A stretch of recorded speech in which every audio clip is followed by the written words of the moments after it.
Hello বন্ধুরা, দেখো আমি আবার চলে আসলাম শুভ দুপুরের শুভেচ্ছা নিয়ে। কাজের ব্যস্ততাতে আমি এতক্ষণ আসতে পারিনি, এই রান্না সেরে চলে আসলাম। দেখো আজকে আমি কি রান্না করেছি, ফ্রাইড রাইস করেছি আর কষা কষা মাংস। দেখো মাংসের কালারটা দেখো, এই ছেলের খেতে দেবো।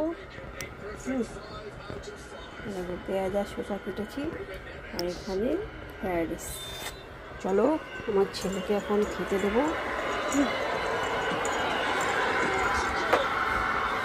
আমার গপু দেখো গপু বসে আছে আর আমার পচি বেজে গেছে, তার মুখ ঢাকা হয়ে গেছে। আমার পচিতে মায়ের মুখটা ঢাকা, মায়ের মুখ দেখাতে নেই আমার বচিতে।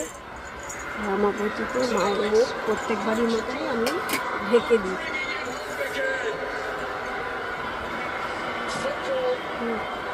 মেয়ে স্নান করে চলে আসলাম, এখন জামা কাপড়গুলো আছে, জামা কাপড়গুলো একটু ধোবো।